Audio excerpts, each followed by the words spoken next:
All right, good evening, everyone, and welcome to another edition of In the Blue Corner. This is Vince Loccisano, and I'm joined as usual every Sunday evening by Steve Khatib. Good evening to you, Steve. Evening, Vince. Good to see you, mate. Likewise. A week of no grief, no anxiety, and no joy either. Although I must say, for those of us who enjoy watching the VFL team, we had a little bit of joy today where we knocked off Collingwood on their home ground at Victoria Park this afternoon to advance to the next stage of the VFL finals. Obviously, it's nice to have a win in some capacity because even our AFLW team didn't have any joy over Collingwood last Thursday night, did they? No, disappoints us, that performance, but good for the VFL, and Collingwood won't be able to run a seconds team throughout their finals campaign, which sort of will make things a little bit more difficult for them. So if there's any revenge there that you're looking at, well, if you're going to try and take any revenge, that's a small consolation. Well, yes, denying them a VFL team that's playing in finals of their own, and probably keeping their fringe players fit That's what I mean. and in tune and match fit and all that sort of thing. So yes, a little bit of revenge, if you want to call it that. If anything at all, could make up for the tragic loss we had the previous weekend.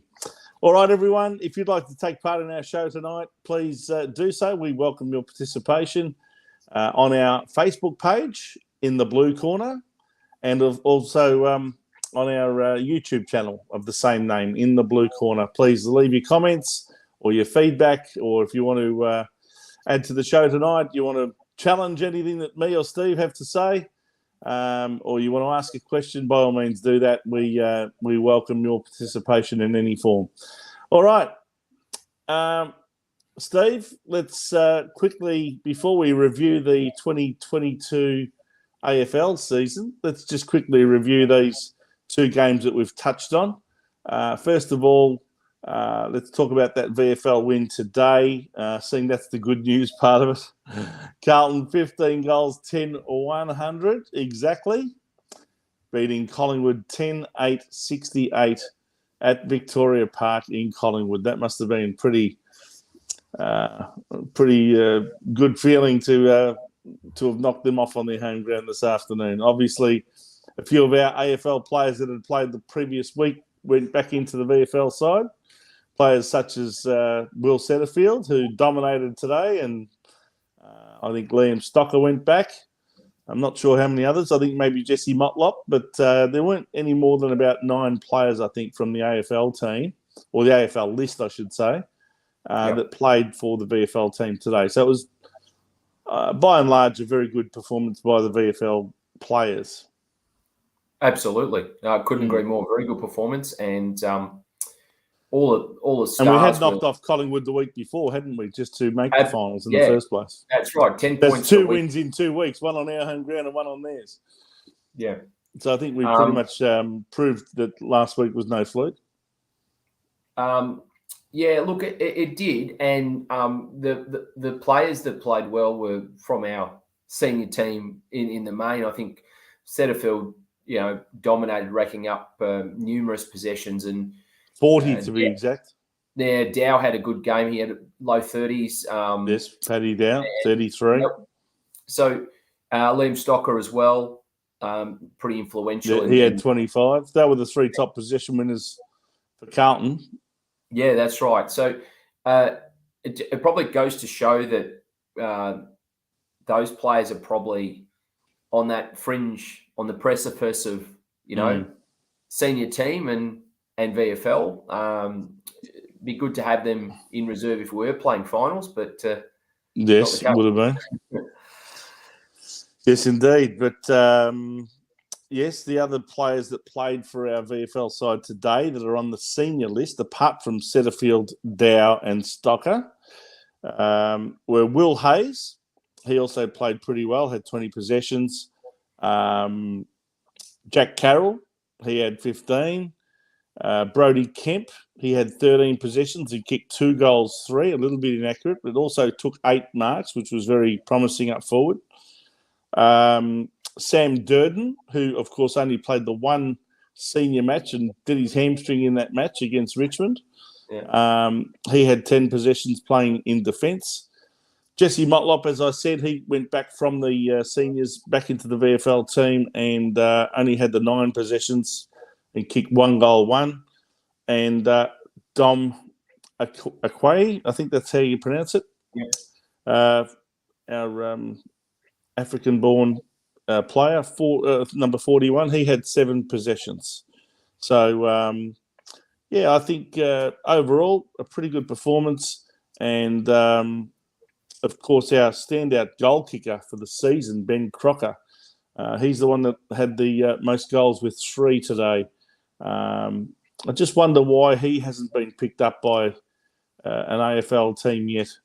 Even our own might be well served to have a good look at him. Yeah, he's been very consistent.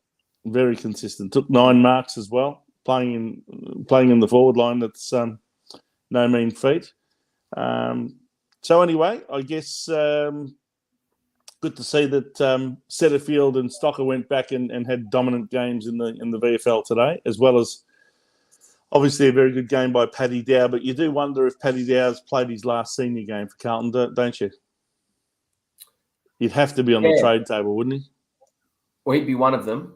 I mean, you could probably argue that all of those players could possibly be traded, right? I mean, nobody. Well, that is a possibility. In fact, those players, if they're looking to get picked up by other teams and put themselves in the draft anyway, I mean, they may very well approach our club and say, "Look, I'm not happy with the opportunities I'm getting. I want to be traded." At least they've done their stocks no harm by playing well, and I would think that all 3 of those would have suitors if they decided that they wanted to move on. John Holden, g'day, John. It was nice to meet John actually at the Carlton Spirit of Carlton function a couple of weeks back. Steve, he was there, and finally got to meet the man in person. Great to see you, John. Crocker could be a handy half forward that we desperately miss. Yeah, well, I guess that's what I'm referring to, is that guys like Josh Honey, I think, have probably been touted as that sort of goal-kicking half forward, but we didn't see Honey out there today. I'm not sure why not. I don't think he's played enough games to have been disqualified from that point of view. Maybe he was injured, I don't know, but I would have thought he would have qualified for the VFL team. Yeah. But anyway, yes, I think you make a good point, John. Crocker could very well satisfy what we need up forward. Kale, well, I'd be looking at him. Yes, well, Kale's another one. Trying to think of his first name. Is it Nathan? I think it is. Nathan Kale, I think. Well, he had 11 kicks, 5 handballs, and that's 16 possessions, took 8 marks. He did pretty well. 5 inside 50s. He's another one that they might want to look at for a senior berth. But I think the club will probably look at who they're going to pick up through the trade table first, and also in the draft before they offer VFL players a spot on the list. Kale's picked 56 from the Bombers 3 years ago. He's worth a go. Okay, Gina, thanks for that opinion. If anyone else agrees or disagrees, by all means, let us know. Gina's very keen on Kale being given a spot on the senior list. Anyway, it's good to see that the VFL team won. They move on to next week's semi-finals. And, of course, they play the loser of the qualifying final between Brisbane and Southport. And Southport had a very convincing win against the Brisbane Lions, 87-38 over there at Moreton Bay. And that's a 49-point thumping of the Brisbane Lions. So we'll be playing Brisbane up there in Queensland in the semi-final next week. So anyone who's looking to take an early trip up to Queensland in advance of the school holidays and want to get up there a couple of weeks early, you might be able to go there and watch them wherever they're playing. I'm not sure where they're going to be playing, to be honest, but we'll soon find out, I guess. They played at the Moreton Bay Central Sports Complex today, wherever that is. I think that might be it's up north, Moreton Bay. Somewhere near Moreton Bay. It's not in Moreton Bay, but it's somewhere near Moreton Bay. Plenty of fig trees around. Yeah. John, what are your thoughts on the 3 players we delisted? Yes. Thanks for reminding us, John. We should mention that there were 3 players announced during the week, Steve, that were delisted by the club. And I speak, of course, of Luke Parks. There was Luke Parks was one of them. Oscar McDonald was another. And who was the other one? I'm just trying to think. It was Jack Nunes. Oh, yes, of course, the former St Kilda player, Jack Nunes, who played his 200th game, I think, with us not that long ago. Yeah. I'd say that McDonald is stiff because he's been injured, but he can certainly play a role if needed, and he's handy. But without 2 tools in the forward line, we'd need to probably use him more in the back line. But that's I think he's been delisted as much as anything because he just hasn't been able to get himself on the park. Yeah, and we've taken up salary cap space to have him on the list, and yet he hasn't actually fulfilled anything. Medically, they must know more, obviously, than we know, and know that he's. Well, maybe they know that he's no good as far as coming on. Body-wise, probably. Yeah. Which is a shame. Yeah. It's a shame. Parks, do you think they'd re-rookie him? Do you think they might re-rookie him? I have my doubts, mate, to be honest. He's a number 8 pick in the rookie draft, of the 2020 rookie draft. He played 6 games. All of those were in 2021, I think. Yep. Did he play any games this year? He may have played 1 from memory. Yeah, he didn't play that many. He's a goer. He's a 6'3", halfback flanker, basically 21 years of age. Yeah, I must admit, I had my doubts that he'd last. The way things panned out for him this year, I thought he's one of those players that's probably going to struggle to justify his position on the list. Yeah, you don't agree? Oh, he's a goer, but look, they probably feel like they've got to make the 6 changes to the list, don't they? So yeah, there's probably more. There are many like him, aren't there? And Nunes would probably, although he's experienced, there'd be probably other players of similar ilk and probably from an age profile perspective, what is he, nearly 30? He'd be nearly 30. He is 30. Yeah, exactly. So good career though. I mean, a couple of 100 games is a great effort at AFL level. It is. Some people would probably venture to say that it's a surprise that he even got to that many games. He'll be. When I say he's 30, he will be 30 before the 2023 season gets started. He'll be turning 30 in late February. So, whether he puts himself in the draft and gets someone else to give him another go, I don't know. But normally players like that who are just struggling to even get a game in a side like ours, unusual to find them getting another opportunity if they're that old. I think if he was a youngster, he might get another go. I remember a guy called Nick Holman who only played one or two games for Carlton. We delisted him, and he ended up going to the Gold Coast. That he's forged himself a very good career over there. Gowers at the Bulldogs was not quite as successful as Holman, but he was quite a goal kicker until he. Well, Gowers was another one who never actually played a senior game for Carlton. Yeah. He was on our list for 2 or 3 years, and then was delisted, and the Bulldogs picked him up. So you never know, but I doubt very much at age 30 whether anyone's going to give Jack Nunes a go, because he's not going to be part of any long-term plan. We're talking about players in the VFL. I'm not going to bring up old wounds here, but I will anyway. Kane Lambert, I mean, what a great career. Yes, absolutely. What an indictment on our club that we couldn't even find a spot on the rookie list for him when he was under our nose for season after season. Season after season. I agree. Remember watching him at Preston. I remember going to the Northern Bull Ants, or the Northern Blues, whatever it was at the time, best and fairest night. that where he won the best and fairest, clearly. He won the Liston medal too, I think, that year. Way. Yeah. And I said, I can't believe that Carlton aren't giving you a go. And he said, can you talk to someone there and tell them to, have a look at me, because I'm doing everything I can to get noticed down here, but no one seems to be noticing anything. He was getting 35 to 40 possessions a game. But he wasn't just racking up possessions. He was playing like a mature AFL player. Oh, he was, right? No doubt. He was a ball magnet.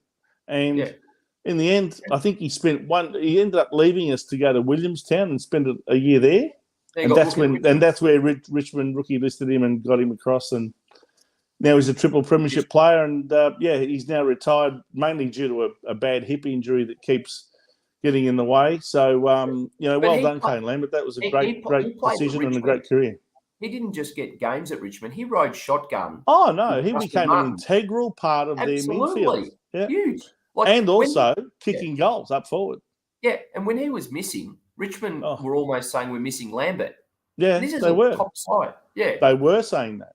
Yeah. He became an integral part of a triple premiership team in one of the best dynasties they've ever had.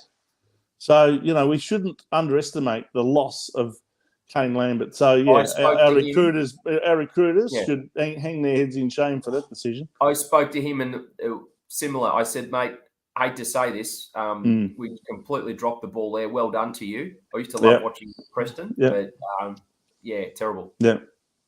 Well, anyway. It's almost another version of what Greg Williams did when he left Carlton in the early 80s and went searching for opportunities by knocking on Geelong's door. I think he wrote a letter to Tom Hafey and said, please give me a go. Let me have a pre-season down there, and eventually won the Geelong best and fairest, and then left them and went to Sydney Swans and won a Brownlow medal.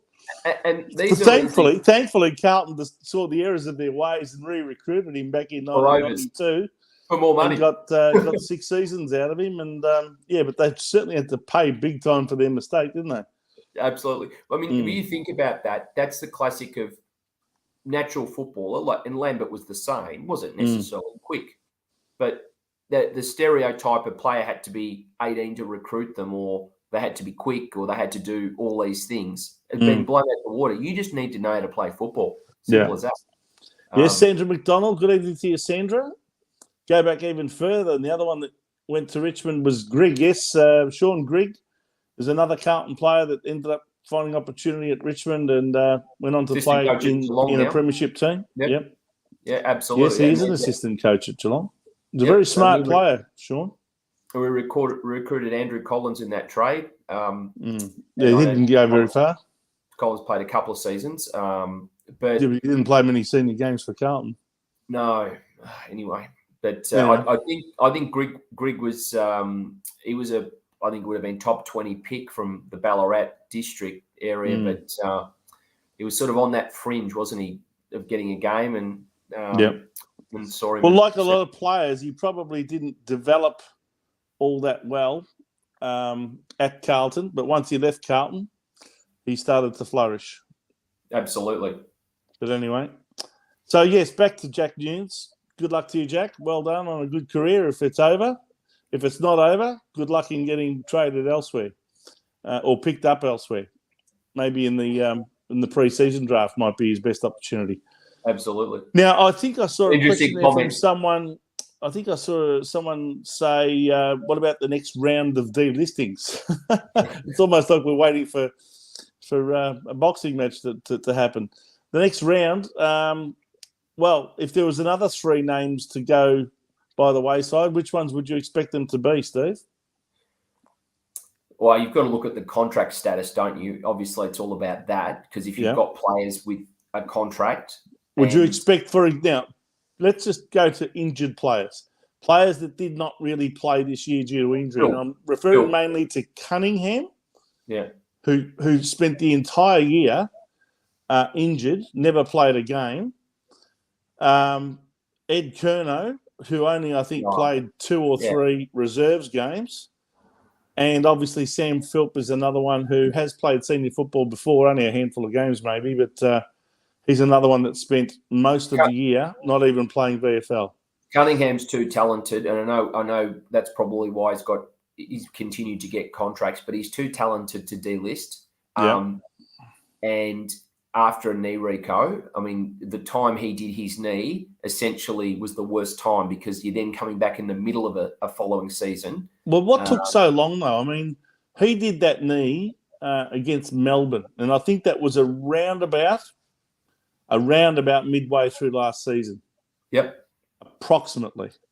So why does it take 1.5 years to get him back from an injury when everyone else seems to be able to get back within 12 months at the latest? Well, he's had hamstrings. He's had all sorts of other injuries prior, hasn't he? So is it just the knee? I mean, is his body not necessarily cut out for it? I don't know. So despite all that, you'd still give him another contract? And keep in mind, he has been on our list since 2015. So he was one of those 5 players that was recruited along with Wiedering, Harry Mackay, Charlie Curnow, and Jack Silvani. He was the 4th of that quintet to be drafted. Now, unlike them, he's only had 21 career games. That's in 7 seasons. 7. Agree. He's 7 seasons, Stephen. 7. That's an average of 3 games a year. How much can you keep tolerating that? No. I agree with you. I'm not saying, but he has something special. Mm-hmm. I think everybody knows that he has talent, and on his day can kick goals. I would not dispute that at all. He's a very classy player. But if you can't get on the pitch and you're taking up 300,000-400,000 in salary cap, that's true. Well, you've got to ask yourself: is that value? I think he was playing decent footy. He'll be turning 26 roughly at the start of next season, at the end of March. He was playing decent footy at the point in that first half of that season. So it was actually he didn't just do his knee. He was actually playing more games that year. Look, you're right. It's you probably have to look at that and go, that's it. Purely based on 7 years, how long can you wait? They've been patient. Yeah. Philp, well, he showed he had a lot of talent. I think, didn't he debut against Richmond in round 1 several years ago? I'm trying to remember. Was it 4 or 5 years ago he debuted? Well, I can tell you that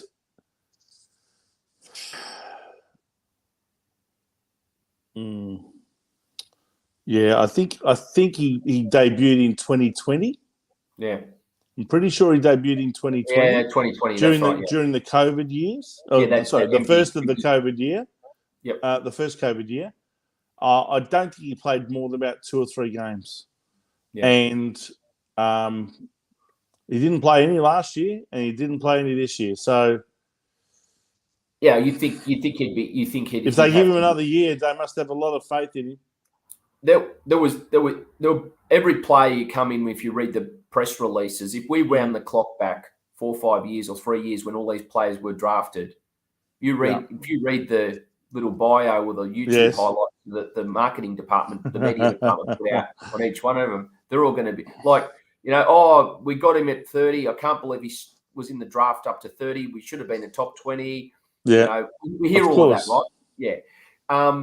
But sometimes they just don't settle at senior level. Anyway, yeah, look, I think unfortunately for him, yes. And Nunes, I think because of his age, Curnow, pardon me, because of his age. Yeah. Look, he was probably playing a supporting role. I think he may want to go into coaching or something. I think he could still captain the VFL and be a coach or do something like that. Go into more of a leadership role. I think he'd be excellent in that way. I think his fitness and his effort and commitment to the club, I think no one can question that.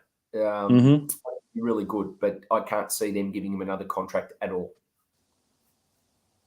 And then I can tell you that Sam Philp played 2 games back in 2020. They're the only 2 games he's played. He is 22 years of age, just turned 22 earlier this month.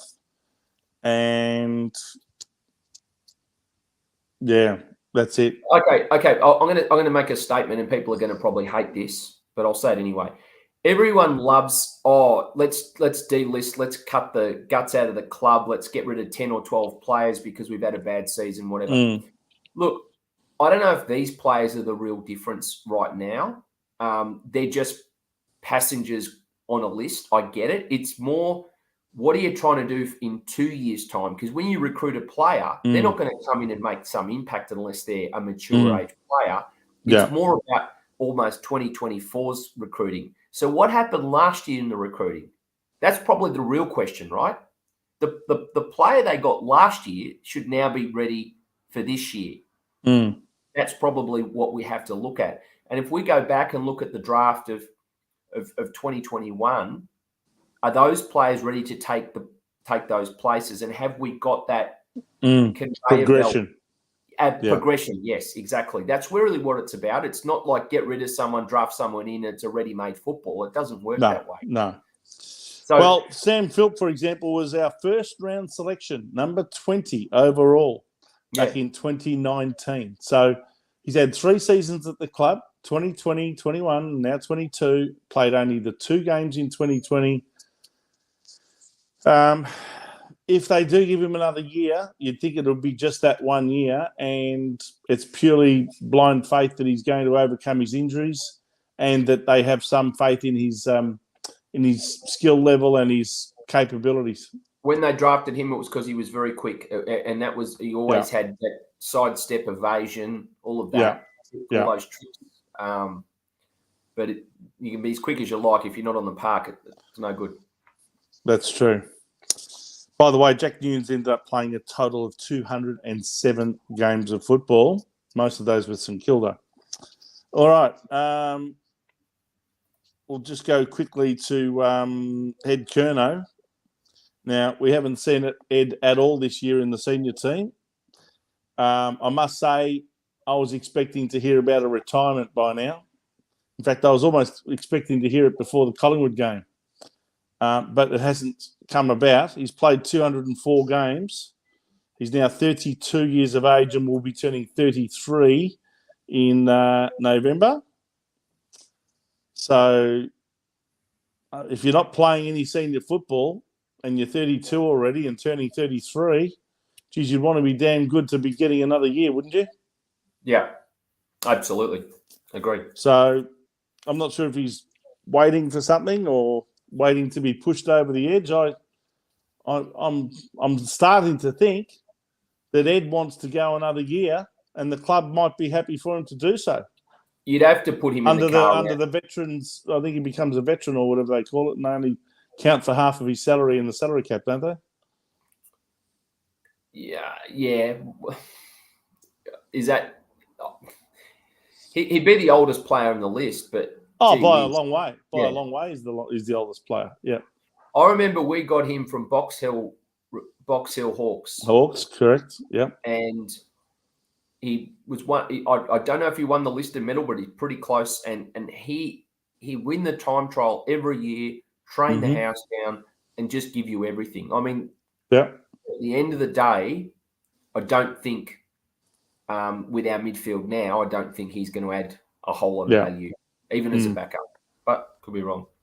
I've got a comment to see what happens with Ed Curnow. Yep. Got a comment here because we've spoken a lot about injuries, hadn't we, Vince? And I did notice that they rolled the CEO out to do all the media work this week. As I expected.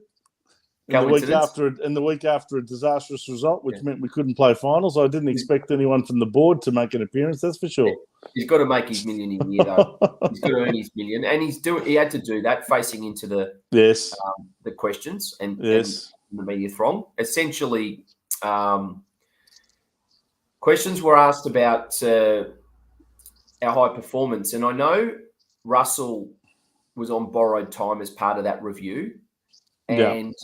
He's on as much money as the senior coach, if not more. Well, I think the only reason why he's on borrowed time is because he actually had that time on his contract. That's right. To have sacked him at the end of last year would have meant paying him all that money to receive nothing for it. So they thought, well, even if he's not worth his money, we're committed to having to pay him anyway. We might as well make him work for it. Now, he's worked that season. I can't see him being retained on the same money. No. Or retained at all. I'm actually expecting them to part company, Andrew Russell and Carlton, but I could be wrong. Just waiting for that, and that'll be a 4:59 little media release on a Friday. But to hear that he was on the same money as, actually more money than our senior coach was last year. Yeah, it's just unbelievable. I can't believe that. So anyway, back to him. So Cook was quizzed on him. Started to go into the fact that breaking down the injuries about collision injuries versus soft tissue and all the rest of it. But surely there are major questions around him. And these players that have just failed to get back on the park at the end of the day, I know it can happen, but we've got a lot of them, haven't we? We've got probably more than a fair share. Yeah. Would you agree? I agree. Look, one of the things that Carlton's got to stop doing, in my view, is paying stupid salaries to people who are so-called whizzes at whatever clubs that they're working for at the time, and we go and recruit them and pull out the checkbook and offer them stupid money to come to Carlton, and then we find out that they're not the whizzes that we thought that they were. We've got to get rid of this messiah mentality. By all means, go out there and get the best people available, but gee whiz, we've also got to be careful about how we spend our money in our soft cap, don't we? And so that we're not, paying out of kilter salaries like what we found out in the last year or so when we found out that Russell was getting even more than the senior coach. That's an insult. If you look at Essendon, they've got $600,000 to pay in their soft cap now for a coach that won't coach a game, and we've done that as ourselves, right? Yeah, we've done that plenty of times. Essendon, in fact, to me, are reminding me of Carlton of 12 months ago. Nah. Board upheaval, sack the coach, man's Carlton. Change of president. No. The CEO's leaving. No, Vince. I would say the fact that some of those board members actually left on their own volition. Yes. I'd say some of that would be a positive. You're right. The difference is that those board members at Essendon left of their own volition, whereas our board members tend to cling on for dear life until they're pushed to the edge. And they have to leave kicking and screaming, most of them. Yeah. But that's the main... What I'm referring to is the end outcome. The end outcome is that they've had board changes, lots of directors leaving, a change of president, CEO's now leaving, so you're going to have a new CEO, a new senior coach. It's all happening at Windy Hill, that's for sure. Same as it was this time last year at Carlton. And the supporters still want. In fact, it was this time last year. It was about. Yeah. I think it was pretty much. At the end of last week, I'm pretty sure it was something like the 26th of August that they sacked David Teague, if I'm not mistaken. They used Vince. Essendon used Carlton's blueprint PR-wise because you think about it, Teague was told, we're going to have a meeting with you to review, even though we knew you're a dead man walking. We're going to have a meeting with we're going to make it look like we actually considered what we would do with you when we made up our minds already. Yeah. Probably 2.5-3 months earlier when we even called for the review, we'd already made up our minds about you. And he had to cop all the press conferences and so forth, and the club put him in that position. Ben Rutten was no different. He got put in the same position. That's right. I mean, the Essendon president, the new Essendon president, and board went and approached Alistair Clarkson without having even communicated with Ben Rutten, let alone retain him or boot. They would have been better off to actually terminate his contract then and there first, then go and talk to Clarkson, because they were never going to retain him anyway. I don't think Clarkson was impressed with how Essendon went about things. In a similar way to how he wasn't impressed with Carlton when we approached him. Come to our club. We're talking to one of your industry peers behind your back. But don't worry, we won't do the same thing to you if you come to our club. We don't like you. We'll treat you differently. Right? Yeah, of course, yeah. Clarkson's no deal. He can see. And he could see that Essendon were a rabble and still are a rabble. And I don't even know that this current Essendon president's going to last. His first press conference was an absolute disaster. And for someone whose specialty is television, having run Channel 10's TV, and he'd been part of Foxtel, David Barham. Not a very impressive first press conference. I thought he was really below standard, to say the least. Agree with that. Anyway. Yep.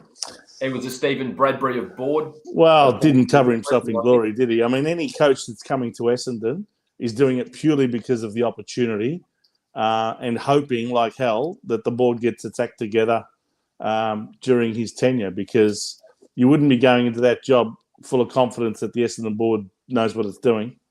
No way. No. Anyway, that was the other big news, of course, that Alistair Clarkson went to North Melbourne. So he's gone back home, so to speak, to the club that he first started playing football at the highest level.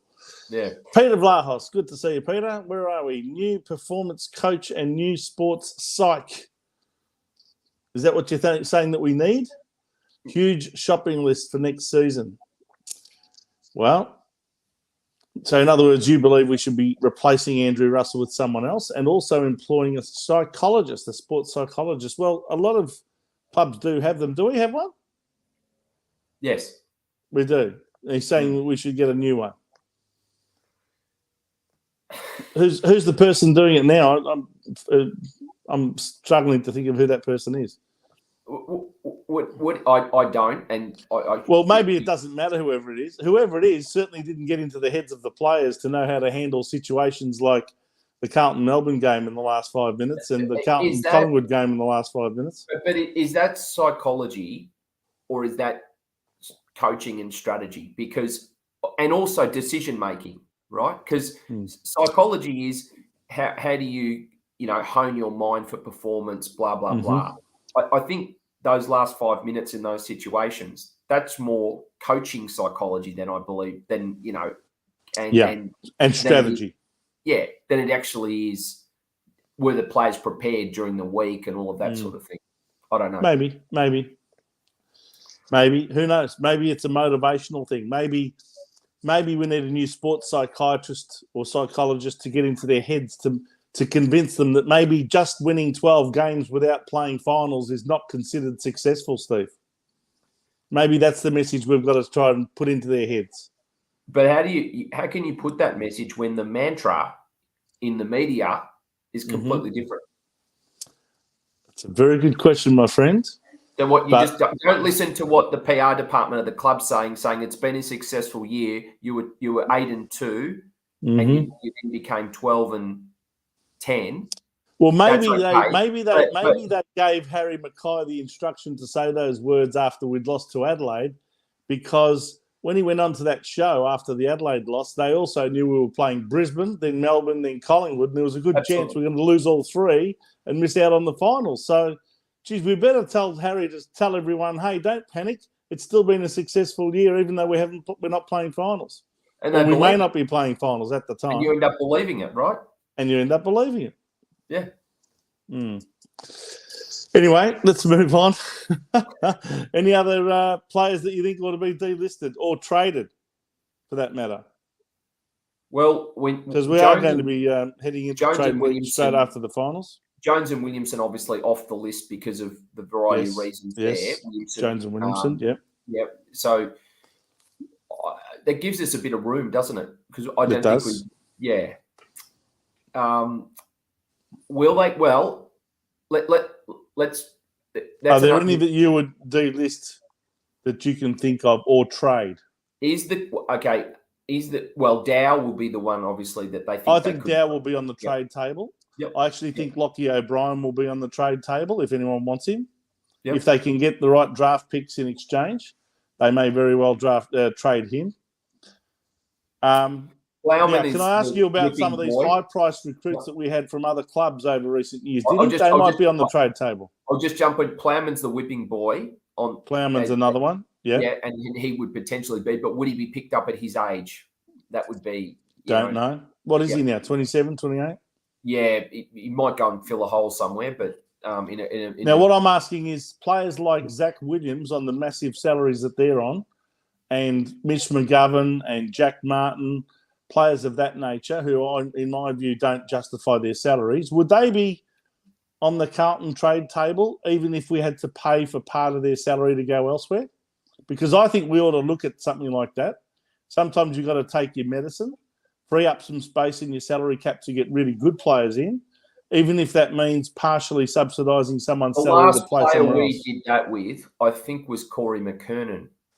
And he went back to North Melbourne. If you remember, he won a best and fairest with us. So yes. We are winding the clock back here. We're going 20 years ago. Yeah. Then played one season under Dennis Pagan at Carlton and then said, get me out of here again, and went back to North Melbourne. Because he left North to leave Pagan. Yeah. And then that's right. Him. And then Pagan came back and haunted him. Yeah. And so then he played a pretty ordinary year the year after he won the best and fairest. When he was just under the coaching of Wayne Britton, he won a best and fairest in his first year at Carlton. Yeah. The second year at Carlton, Britton had been sacked. Pagan came in and he played pretty ordinary football and went back to North Melbourne in 2004. And then at the end of 2004, he retired before Pagan could come back. And anyway. And I think we were paying, he was on big coin in those days, and I think we were paying at least a third or if not a half of his salary. Let's get back to today's list. Would you be entertaining, trading people like Zach Williams, Jack Martin, Mitch McGovern, for example, those three? Oh, absolutely. All three. All three. You wouldn't be putting Adam Chera or Adam Sard in that bracket, even though they're getting pretty decent coin. No, Williams though, I think they would never do that. That he hasn't been proven to be a fail yet, even though he's had 2 years of underachieving, right? And he's been injured in that second year, right? But the others, they've outright categorically proven it. If they had... But hang on, what about Mitch McGovern? He's come back and played pretty good football. Like he played 2 pretty outstanding games to start the season with. Then was injured for the whole season up until the last, 3 weeks? Then he played pretty well again when he came back. I think... He hasn't played a bad game for the whole season, even though he only played about half a dozen games. Forget that. He's had to go to whatever. I wasn't the same farm that Lance Whitnell went to, but essentially he's had to go and do his own private sessions, right? Yes, right. Get the body mass index down. Yeah, correct. He's had to do all of that. He's had to work really, really hard. Essentially, they just put him away in his own private sessions. Twice. And is that what? How professional is that when you're on that sort of money as a boom recruit? Very unprofessional. The fact that the clubs had to do that to him, they persevered with him because he's on their books. But surely he can't be worth the same amount of money, even in the role he's playing now. Yeah, he's played. And I think you're wrong. I think you're saying he's played some pretty good games because he's got 15 possessions and took a few marks and looked all right. That's absolute benchmark BAU for him. He's aiming at a lot higher level of good game, opposed to what he'd done previously when he was a forward, where he's having 7 possessions. I hear what you're saying. What I'm saying is he's playing at a level not necessarily that justifies 800,000 a year, but he's playing at a level that would give you confidence in keeping him in your defence. I think he's found his niche now. I think Mitch McGovern playing, centre half back or around that half back line, floating in and out, a little bit like his brother does at West Coast, taking intercept marks. Yep. I think his presence has been a welcome addition towards the tail end of the year. It certainly was at the start of the year. And I think it's worth persisting with him in that position for at least another season or two. Not on the same money. Absolutely, you'd be saying, sorry, Mitch, no, you're not going to get 800 grand again, but we'll pay you 500 or something like that. But hang on. He's contracted still, isn't he? Mitch McGovern, I think, is he? Maybe another year, maybe. I thought he might have been coming to the end of it this year, to be honest. I thought he had one more. Maybe you're right. Maybe someone could answer that question for us if they're in the know. Yeah. Okay, Peter Vlahos has said Jack Martin should be traded. Absolutely. Williams and McGovern, keep. Give McGovern a smaller contract at the end of 23. Does that mean he's contracted for next year then, Peter? Are you aware of that? It sounds like it by the nature of that comment. All right, so maybe McGovern's got another year on the big money. Well, this is what I'm saying to you, Steve. If he is on big money and we've got another year on into contract, maybe that's the year that if someone offers you a really good deal in compensation, maybe you do look at it, even if you've got to tip in a little bit of his salary to play somewhere else. I'm not saying he can't play. This is all money for performance, right? Essentially, that's what has to be looked at. He's just not worth the money, and especially in the history of the previous few years. But sure, has he got talent? Absolutely, he's got talent. Yeah, but he keeps getting injured too. He always finds a way to pull a hamstring, and when he does, it's not just a 2 or 3 week hamstring injury; it's half the season gone at least. But at his best, definitely looks very classy. Yeah, we're paying overs. We're really paying overs to someone who doesn't play that often. And in fact, I think you'll find that even for the seasons that he has been at Carlton, a lot of those seasons he's been out for big chunks of time. So again, you've got to ask yourself, even though he teases you with some good performances when he comes back, is he worth 700, 800, 850 a year? I wouldn't have thought so. Anyway, I reckon they'll probably keep him. That's my guess. All right. Other players that you reckon might be on the trade table? Do you think our rucks are both going to keep their spot on the list? Oh, I think it'd be crazy. As in Mark Pitnet and Tom De Koning. I wonder whether both of those working in tandem has actually worked at all this year. In fact, they haven't played all that many games in the same team, to be frank. So Pitnet's had a reasonably a decent season in 21 in an ordinary side. I think this year he's been injured. That being said, did De Koning do an outstanding job, or just a workmanlike job, or a below standard job in covering for him, so to speak, this year? What did you think? I think he held his own. Is that his real position though? That's the other question. I don't know. Is he just covering? I liked him when he ran and jumped at the ball as more of a forward. I'm not saying he can't ruck, but I don't think he's a full-time ruckman. Well, look, he's 23. You'd think he'd be coming right into it now. I mean, this is the age where he's been on the list for a good 5 years. He was picked up in the national draft of 2017, so at pick number 30. He's played basically 5 seasons. It's now time to really put the best foot forward if you're Tom De Koning, isn't it? Yeah. But you're going to play what? Centre half forward pocket? If you're not going to play in the ruck? Well, then you've got to look at the current forward line structure. And, I'd play him as, and this is just opinion speculating, right? But I'd play him as probably a third forward that would play in the ruck as well. But that's just my view. I don't think he's a full-time ruckman. So a resting ruckman type role? Yeah. Pitnet was never coming to Carlton as a star ruckman. He was always going to be someone that would play a role, I think. But the star ruckman doesn't exist, Steve. Wow. So he's playing number 1 ruck every time he plays for us. He is. Isn't he? What I mean, star. He was originally brought in when Matthew Cruiser was number 1. Correct. And Cruiser, etc., got injured again. That's the season that the Pitnet came in and had to basically take Cruiser's spot for the entire season. And then, of course, Matthew Cruiser retired at the end of the 2020 season. So, yeah, I mean, I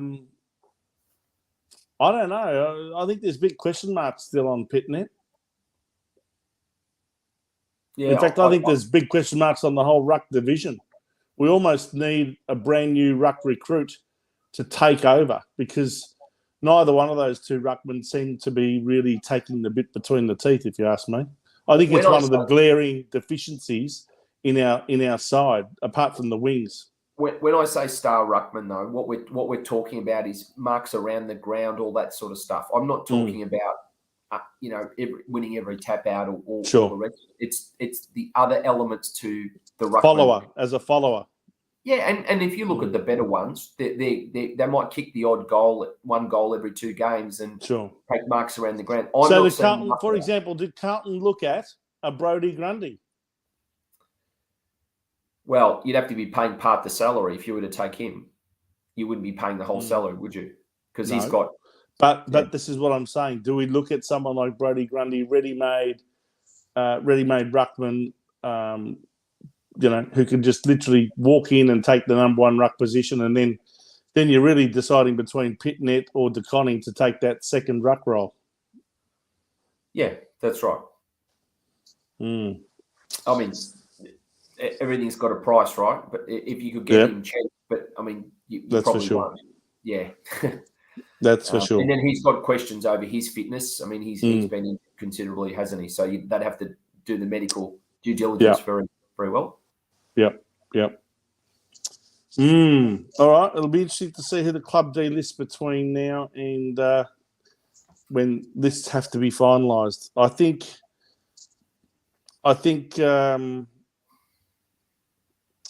fringe players of the nature of Matthew Cottrell, I think, have done very well this year, and I expect him to get contracted. Yep, I agree. I'd be very surprised if he didn't get at least another year. Yeah. What about the small forwards like Owies and Durden? And I think you'd be keeping Jesse Motlop for sure. But what about those other two who have been on the list now for a few years? Well, do they get extensions on their contracts? Or I mean, what you've got, Philp is more of a forward type, isn't he? You've got Owies. I don't think so. I think quite a few of them would be in trouble. If they are kept on the list, they may be re-rookied, but they would be in a bit of trouble. I would agree with you. I don't think we've had wins where a lot of those small forwards have hit the scoreboard. Been the big forwards normally. Would you agree with that? Yeah, no, that's true. Most of the games where they've played at least two, if not all three, of those small forwards, you could probably say that the total amount of goals has never exceeded 3 between the three. That's what I'm saying. Absolutely. If they're all in there to kick goals, you might have had, for example, Motlop kicked 2, Owies kicked 1, and Durden kicked nothing. Or it's, swap it around the following week. Maybe Durden kicks 2, Owies kicks nothing, and Motlop kicks 1. But there's never more than 2 or 3 goals per match between the 3 small forwards. And I think that's, for starters, too many to be playing at once. But even if you only had 2 of them, both of them have to justify their positions by kicking at least 1 or 2 goals a game and putting on that forward pressure by tackling and doing all that sort of thing. Brandon Bevilacqua, good to see you with us tonight. Brandon, what's on Carlton's shopping list? Well, I think you've probably hit it on the head here. A wingman, I think at least 1, if not 2. A senior ruckman, well, I've alluded to that. Lockdown back pocket. What do you think of our defence, Steve? I think despite all the injuries we had this year, I thought our defence held up pretty darn well most of the year. I think and also some pace in the midfield, he says. I think lockdown back pocket is absolutely spot on, because if you can't play Adam Sard in that defensive role, especially on some of the smaller players, I think a few weeks ago we chatted about a Toby Green type or those sorts of players. Sure.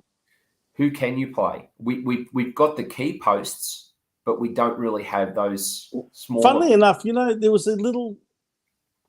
was a young player who we were playing in the back pocket in quite a number of our games until he got injured and had to sit it out for the rest of the year. And he was a very unassuming type, but geez, he did it. He did the job every time he played, and that's Jordan Boyd, number 37. I thought he was very much looking like your permanent back pocket type player until he got injured. And he was really doing well. He was even keeping Liam Stocker out of the side and, showing a lot of promise, I thought. So maybe they can keep developing young Jordan Boyd through the off-season, and maybe he can be that lockdown back pocket that Brandon's talking about. Possibly. But of course, we should look at who else is on the market, like any other club. And if there's a ready-made back pocket that we can get to the club, maybe you bring that person in. These players don't all grow on trees, though. It's about that's for sure. That's for sure. And if they're worth their salt, most of these clubs tie those players up and don't let them go, don't they? Absolutely. So it's about having that foresight and saying, okay, we can see a player and we believe either they're not playing in their correct position or we have a role for them. Yes. Or we see a player a bit like the stock market on the up opposed to or maybe they're a good player that can fit into our team and the team they're playing for is full of stars and they're just not getting the opportunities. Yeah, yeah. That sort of thing. Absolutely. Anyway, very good insights there from our viewers. I like that. All righty. Well, Steve, just very briefly, let's summarise in our own words, in our own feelings without being too analytical, the season 2022. If you like, I'll go first this time. I think the season was basically could be divided into 3 chunks, not necessarily of equal time or equal amounts of rounds. I would think that the first 10 rounds of the season, where we ended up being 8 wins and 2 losses, that was excellent. We were playing with confidence. We had a game plan that we'd stuck to. We knew how to slow the game down if we had to and protect the lead. There were quite a few games where we'd gotten many goals in front, sometimes 7, 8, 9 goals in front, and the opposition pegged us back and almost pinched the game, but we did what we had to do to win them. And we were winning those close ones. Games like Port Adelaide by 3 points and Hawthorn by 1 point. I think the Bulldogs came back hard at us. We ended up winning that by 2 goals. What's that? Sydney came back. Sydney, yeah. And we knocked out off Sydney in that 10th round. And that was, in my opinion, when we hit our peak at Marvel Stadium that night when we knocked off Sydney Swans. And maybe we were sort of riding the wave with the new coach and we had a bit of a sugar hit. We played with a lot of confidence. We were generally playing with most of our best team on the park. I think then all of a sudden we went into this phase of loss, win, and there was a real yo-yo effect on the ladder as far as our form was concerned. And it started with the 11th round against Collingwood, where we lost by 4 points. I think that started it because we finally lost a close game that we could have won. And that's what set this pattern of win-loss, win-loss. Over the next 8 weeks, that's the second phase of the season that I identified. And in that 8-week period, we had win-loss, win-loss, win-loss for 8 weeks. And the only 4 wins we had were against Essendon, West Coast, GWS, and, of course, Fremantle was the only one of those 4 that I would say was a substantial win over a quality team. And that was when we played them here after we'd lost to them over in Perth earlier in the season. So that was a good win up there with that Sydney Swans win. But that was only one in 8 weeks where I felt that we really played quite a good game for pretty much 4 quarters. Yeah. All the other games we were playing nowhere near 4 quarters in that 8-week period. And then after we won our game against GWS in round 19, we had 4 rounds to go, and that's the third phase. And that third phase, we lost all 4 games in a row, and we seemed to just lose our way. We lost confidence. We played poor football against Adelaide, and then we played poorly again against Brisbane until they basically put the cue in the rack in the last quarter, and all of a sudden we kicked a few goals to come back at them in the last quarter. But I think we realised by the time we played Melbourne and Collingwood that it was getting down to our last chance or two to have that 13th win and secure a finals berth. And we were found wanting when those matches got down to the wire. And You could easily argue we should have won them and could have won them, but in reality, we didn't win them, and we must learn those lessons from those situations. We obviously didn't learn too much from the Melbourne game to the Collingwood game because we lost it in very similar fashion 2 weeks in a row. So they were the three. They were the three blocks, if you like, that I identified throughout the season. To have been 8-2 after 10 rounds and then slip out of the finals, losing 8 out of our last 12 games, I think that was a reflection of how badly we trailed off. There were a lot of good things that happened this season, a lot of improvements, a lot of areas where you'd say we've progressed as a team. So from that point of view, I think we can identify some positives. But overall, we're not playing finals yet again. So is it a wasted season? I think overall it is, because we were in a very strong position to be able to make the finals and then we blew it. Is it a total waste? No, not necessarily, so long as we learn those lessons and also learn from our victories as well to identify how we can play and how we can really turn it on. Like that third quarter, even against Collingwood in the last match, that was probably the best quarter of football we played this year. And yet the other three were so bad that we ended up losing the game. So we're very much a Jekyll and Hyde team from week to week. We don't know which Carlton team's going to turn up. And even in games, we have one quarter where we're one type of team, and then the next quarter or after half time, we turn out a different type of team. So we've got to become a lot more consistent in the brand of football that we play. So you get what you deserve in this game. We've ended up falling out of the 8 right at the last moment, and we must learn from it. And I would have thought next year is a must-make finals year for Michael Voss and the players. Otherwise, there really will be some rumblings towards the end of next year if we don't make finals.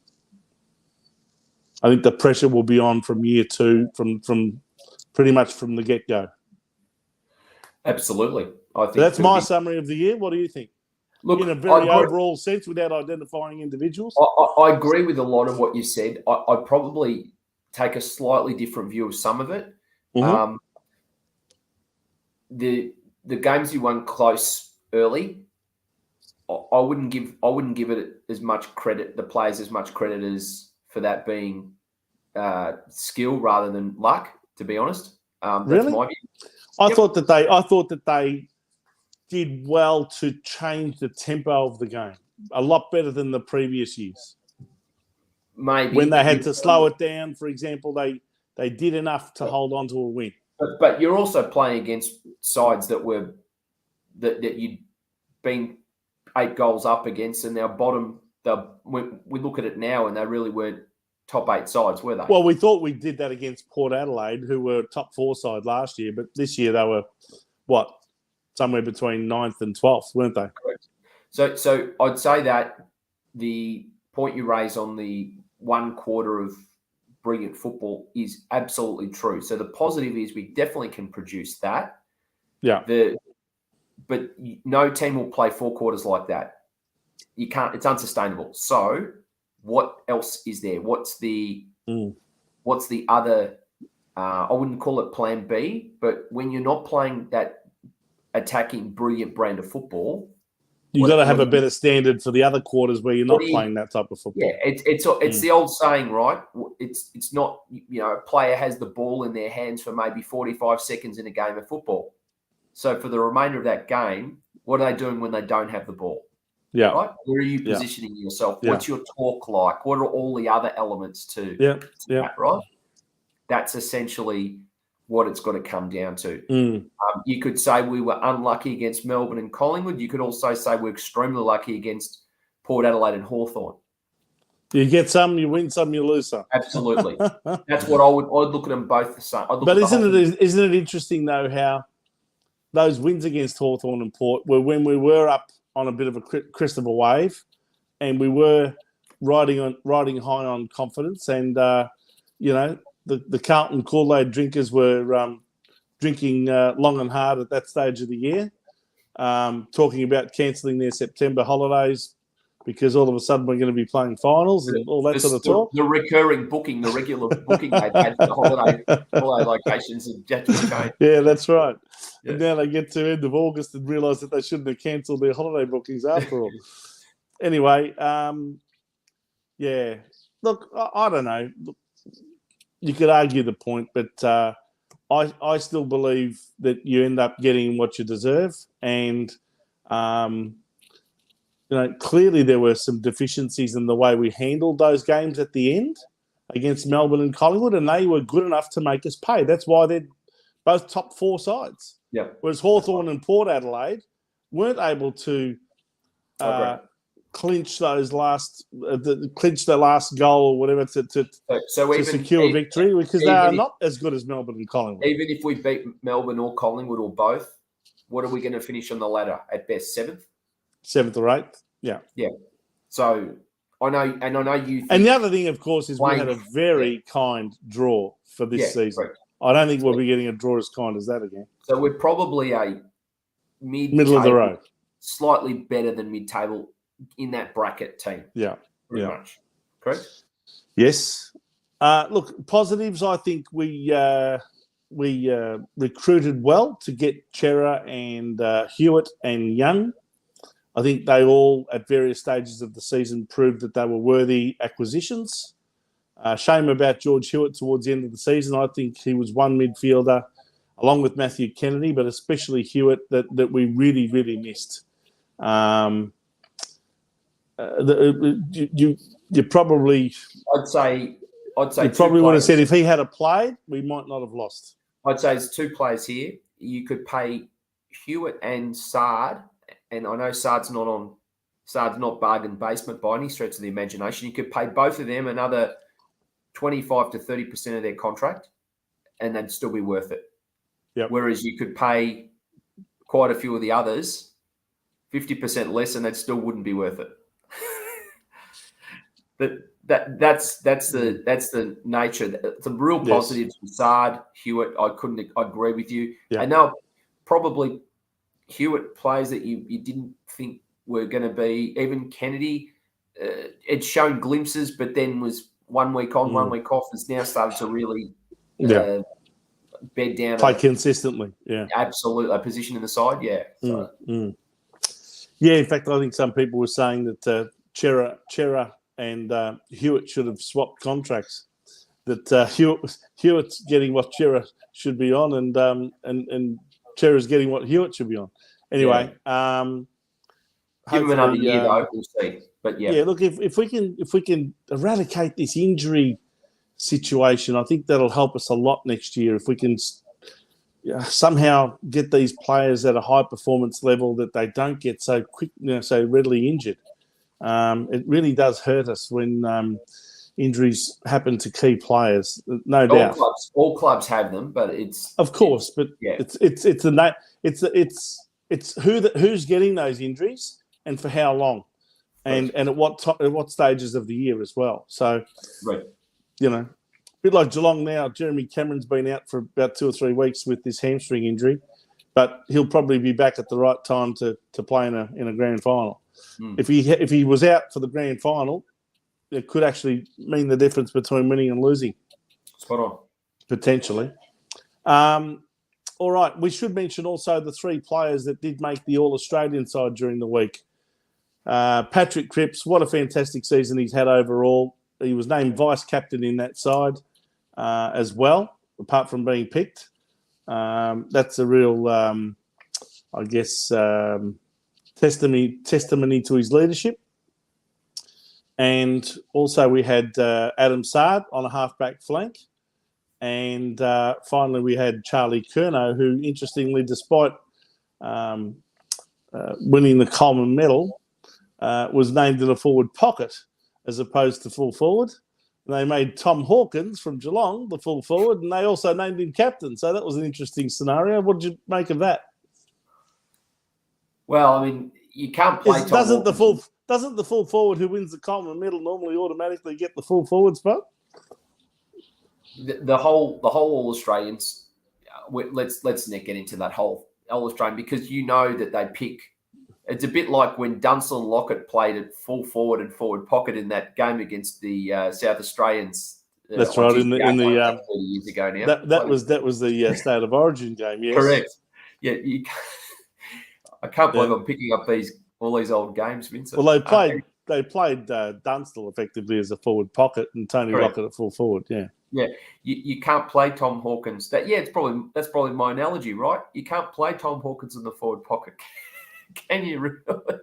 Well, you can, but they obviously look at him as the bigger bodied full forward, and Charlie Curnow's nimble enough to be able to be named in a forward pocket and run around, and he basically did that. He didn't play like a stay at home full forward. He was very much running around, the forward pocket and half forward flank, and even sometimes up to a wing to get the ball and to mark the ball. So that's fair enough. But the All Australian side's a team that's on paper, right? It doesn't play against anybody. So of course. But well done to those three players. I think Charlie's had a very good year. Really, who would have anticipated that Charlie Curnow would kick 64 goals and win a Coleman medal in the year after Harry Mackay kicks, I think, 57 goals and win a Coleman medal? That's the first time two different players from the same team have won back-to-back Coleman medals since something like 1900. So I think it's been 120-odd years. I could be wrong. Was it 1910 or 1900 or something like that? But it was a hell of a long time ago, Steve. We weren't alive. Yeah. No. John Holden, Doc and Walsh were very stiff not to have made the squad. Well, I think they made the squad, but I think Walsh made the squad. Yeah. I don't think Doherty made the squad. I agree with that. I actually felt that Sam Doherty was very stiff not to be named in the squad, and also not to be named in the final 22. I thought Saad played well enough to justify his spot. But, gee, I'll tell you what, it'll be interesting to see at the end of this year. I think the date is the 30th of September when we have our best and fairest presentation for the John Nichols medal. It'll be very interesting to see who's higher up in the best and fairest, Sam Doherty or Adam Saad at the end of the year. I reckon Doherty might actually finish in front of him. Chris Beach, no, I believe you're... G'day, Beachy. How are you, my friend? Getting ready for the cricket season, I hope. No, I believe you're correct on the Coleman stat, Vince. Okay, thanks, Chris. 1900, was it? If he ticks that off, then you must be right. If Chris Beach says I'm right, I'll take that any day. He is a whiz when it comes to statistics. All right.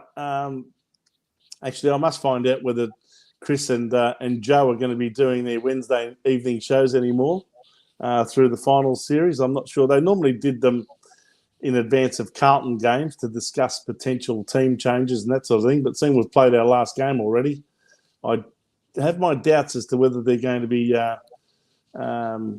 doing that show anymore on a Wednesday night. What's that? There are so many people that want to speculate on the delistings and trades. And this is the thing, isn't it? Maybe they'll want to do a show and talk about our potential delistings and trades and what have you.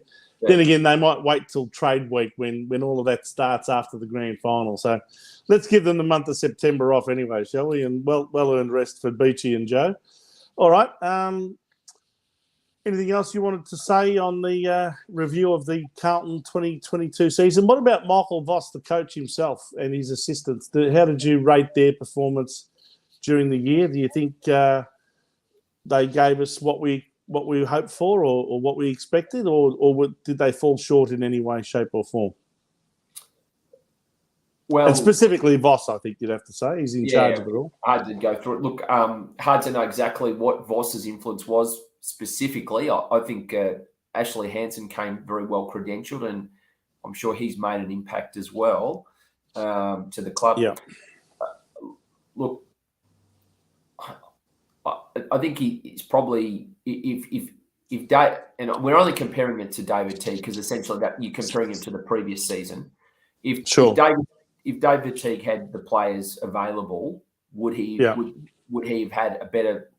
Would he have won more than 8 games? Probably, right? Essentially, if David, I think it's fairly safe to say that if David Teague had a whole season of Charlie Curnow kicking 60-odd goals, working in tandem with Harry Mackay, who'd won a Coleman last year, and if he had the services of Adam Chera and George Hewitt and Lewis Young, that we would have won a lot more than 8 games. So how much did we actually improve? You've got to ask the question.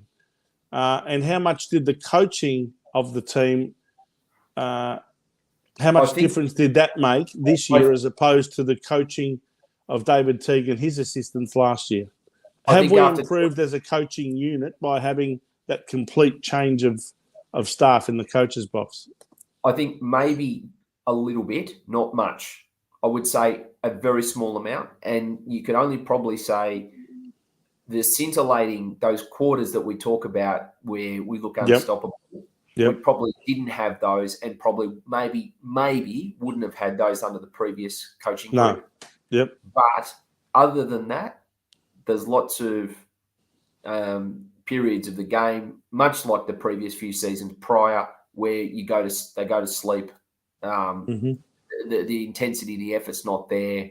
All the rest of it, right? So I'd probably give him a C. But so you're giving Voss a pass mark, but not much more than a sort of middle of the road performance. Yeah, that's what a C. That's what a C is. Yeah, it's his first year as well. So first year from a 9-year break. Yeah, you've got to look at all of those things, right? And he's inherited a team that won 8 games, but with better personnel, but some injuries as well. So look, slight improvement. Yeah.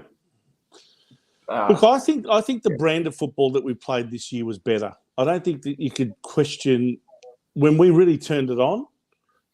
It was a better brand of football to watch, and maybe that's partly because of the addition of those recruits. But I think also there was a much more defined game plan in place, and one that revolved around defence as well. And as I said, I felt our defence really held up a lot better this year, especially with all the injury worries we had, compared to our defence of last year. Our defence used to leak like a sieve last year. If you remember, there were games upon games where we'd concede 5, 6, 7 goals in a row, and we seemed to be powerless to stop it. And we just did not have any real defensive intent down there. So even Saad, one of the reasons I think Saad's part of the All-Australian team is because he developed a defensive side to his game as well as the attacking side. And now he's very much the complete defender in that respect, whereas last year he wasn't. He wouldn't have been within a bull's roar of the All-Australian team last year. I agree with that. Yep. So there have definitely been some improvements in some of our existing players. Patrick Cripps' leadership this year, I felt, has been outstanding compared to the previous 2 seasons, where he seemed to be playing a lot more listless football and didn't have much impact, even though he might have had games where he had big possessions. They didn't seem to hurt the opposition. He was playing injured. This year, he really seemed to find that form again of 2018 rather than seasons like 2019 and 20 and 21. Sorry, 2018 and 19 he played well, I should say. 20 and 21 he dropped right off. So I think Patrick Cripps' return to form's made a huge difference. And the development of players like Cottrell, etc., that's also helped, I think, this year. So I think there have definitely been some improvements. There's no question that we are playing as a better team this year under Voss and his assistants than what we were playing under Teague and his assistants. I think David Teague, to a large extent, made a mistake not replacing at least some of his assistants at the end of 2020. He basically kept the entire team exactly the same, and I don't think that was a good move. But did he have carte blanche to do that? My understanding is that he did. Okay. Maybe he just, for the sake of stability, kept them all together. But I think when you've had a failed season like 2020, you've got to make some changes. Otherwise, if you keep doing exactly the same thing the following year, well, you can expect the same result. And guess what? We had the same result. We missed the finals again. So to some extent, he'd probably, if you look back on his years at Carlton, he would do things a little bit differently. Okay. Anyway, so just to sum up, I think it was a not a totally wasted year, I feel, but largely a wasted opportunity. Not a wasted year, but a wasted opportunity to play finals.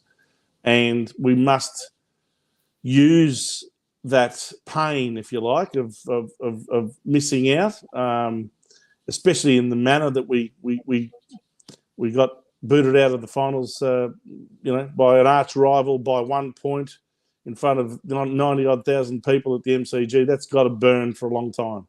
And if that doesn't burn the players, well, then we haven't got the right players. Absolutely. So we should be using that as motivation for going at least the next step next year. And I still believe that the minimum expectation platform's got to be set at a minimum of a finals berth. Otherwise, heads should roll. At the end of next year, heads should roll.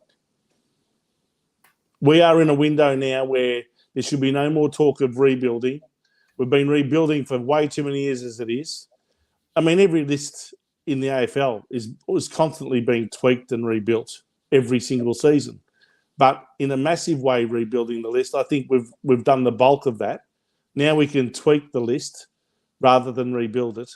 And there's a nucleus of players there now that really should be playing a lot of senior football together. I agree with that. And that's what we've got to build our finals aspirations on, that nucleus. And it should be considered unacceptable next year not to play finals. Anything less than playing finals should no longer be considered successful. It should never have been considered successful in the first place. But that message has got to be driven into these players now. But it's up to the supporters, Vince.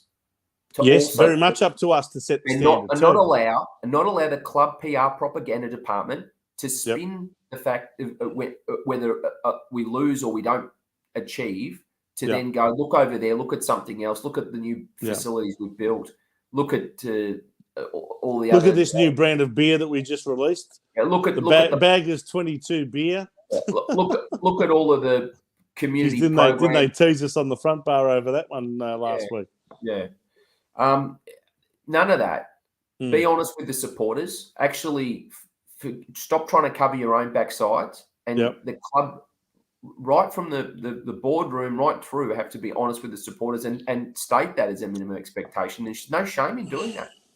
Yep. No, I agree, 100%.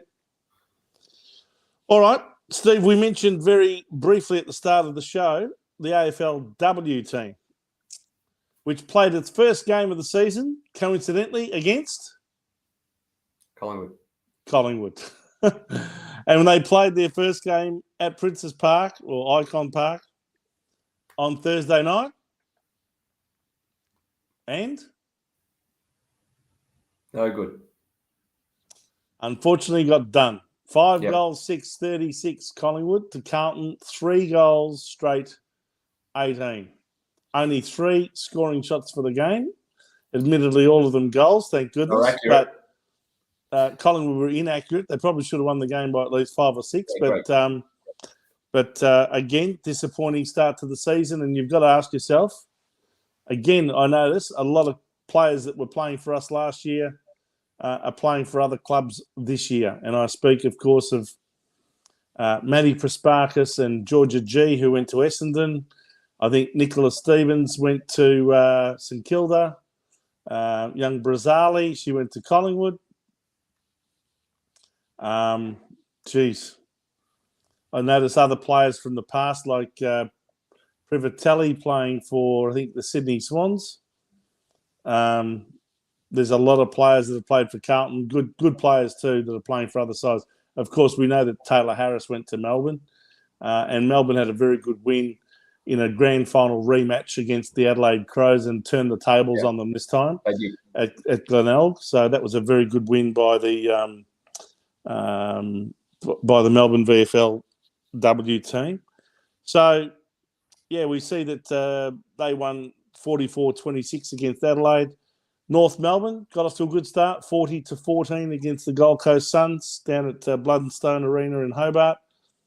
West Coast won by 2 goals, 40-28 against one of the new sides, Port Adelaide.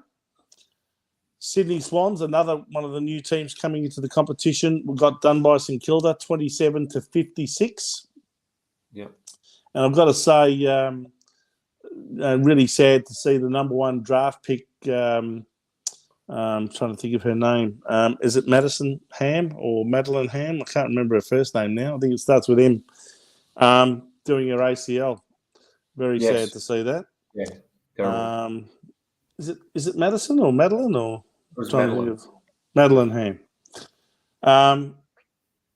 Yes, and Essendon, of course, 53-27, the only brand new team to have a win. Well, one of them had to have a win, didn't they? Over Hawthorn, which is the fourth of the teams that are new to the competition. And, of course, the other three results.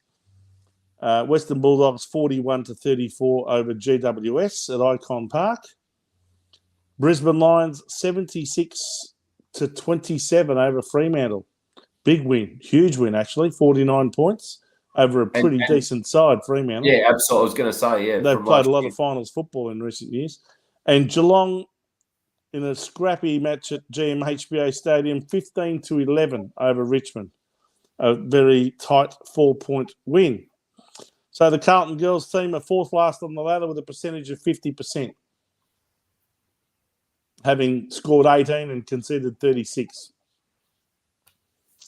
So, of course, that's only very early in the season, but, that's not a good sign that we lost our first game of the season yet again to Collingwood. Next week, we have a match against Essendon on Sunday, Father's Day. So we've got nothing better to do at 11 o'clock in the morning. That'll be taking place at the ETU Stadium, which is, of course, the Port Melbourne Football Oval. North Port Oval, beautiful North ground. Port Oval, yes.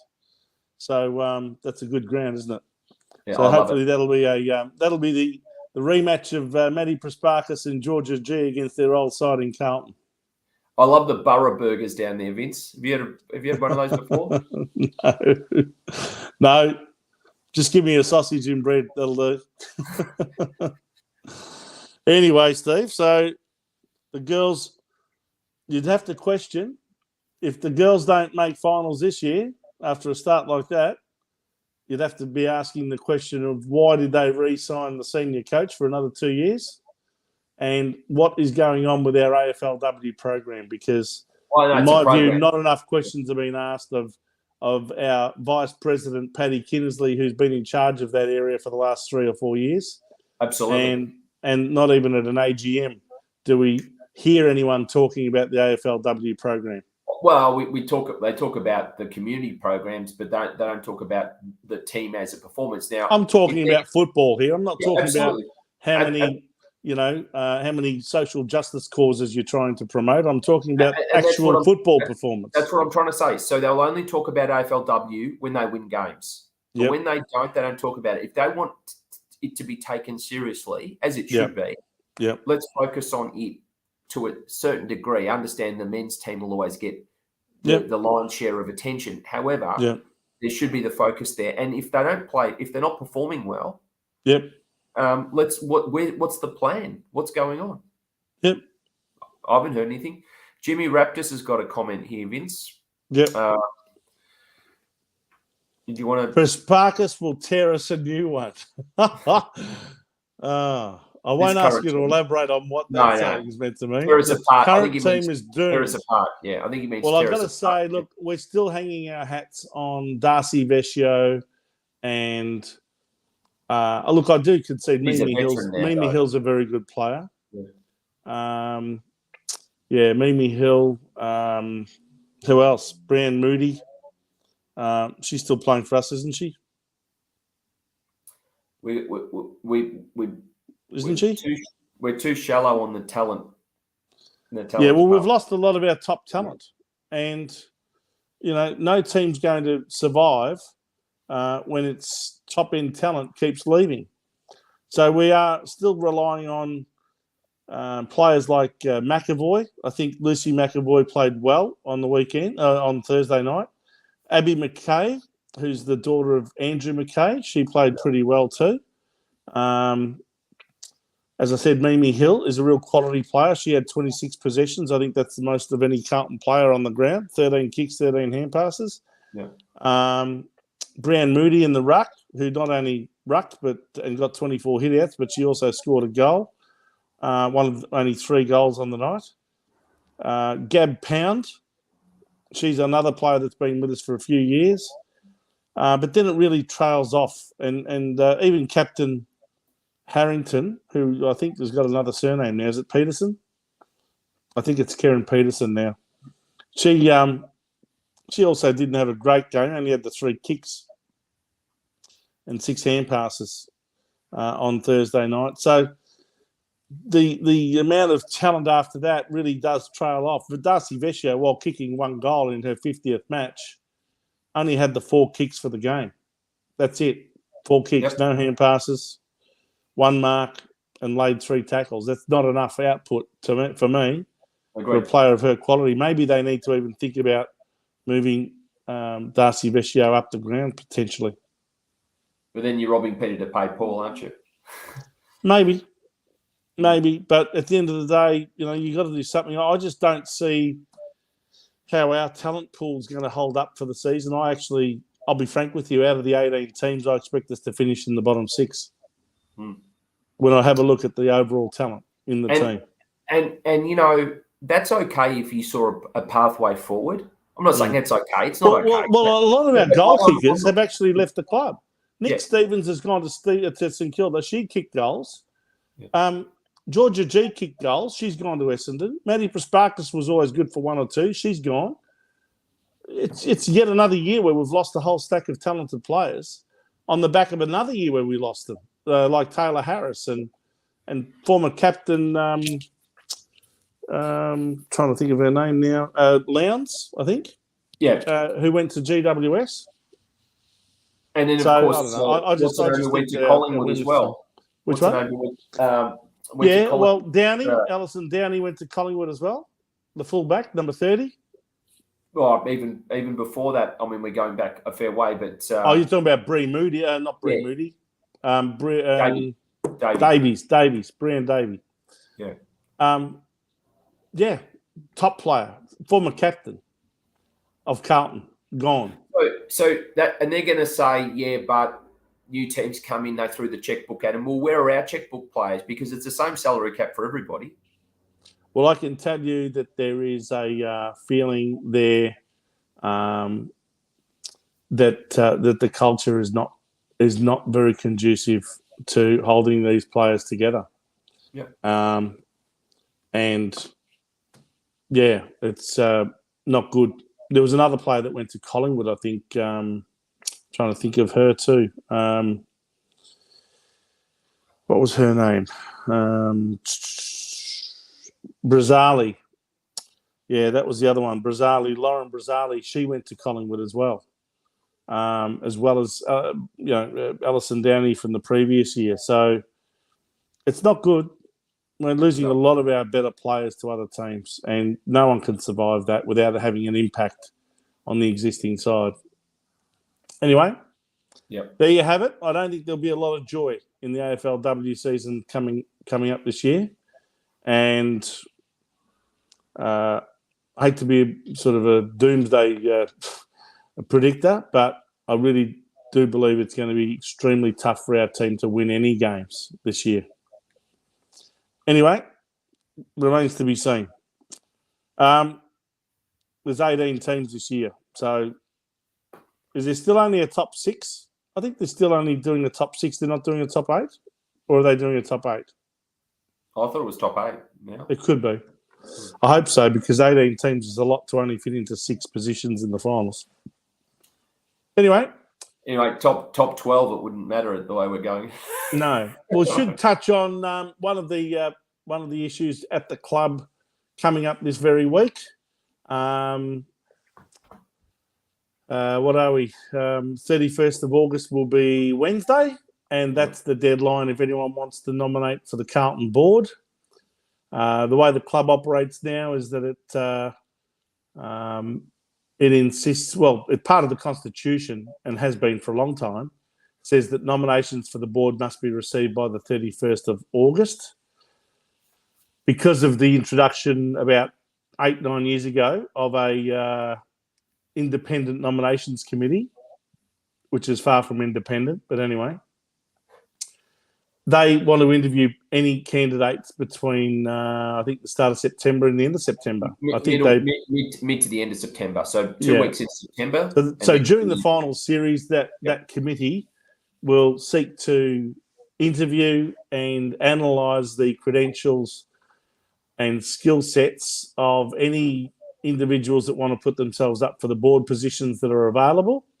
Because of the change of constitution at the start of this year, there will only be 2 positions that become available every year on the 8-person board, because it's been reduced from 33% of the board to 25% of the board.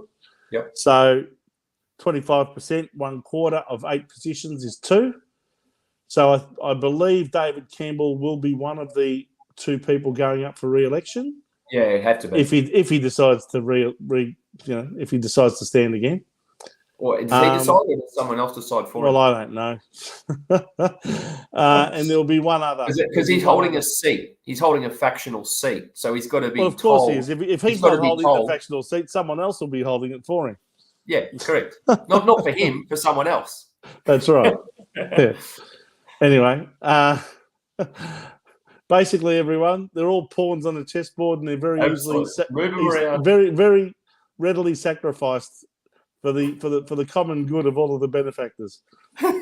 The Pratts, the Mathesons, the Freeds, yes, the Kerrs, Smorgans, etc. Yep. Morgans. Yeah, they all got their representatives. They've all got their representatives on the board. Don't worry. Yep. Don't fret. Just changing 4 out of the 8 people, everyone thinks that there's a brand new board in place. No. The same benefactors are all still there. Yeah. They're just represented by different pawns on the chessboard. That's all. Yeah. Anyhow, so there's 2 positions available, Steve. If anyone wants to go and challenge one of them, they can put their name up, and they have to do that within the next 72 hours. In fact, less than that. I think they've got to do it by 5 o'clock Wednesday. Yeah. So right. I don't know.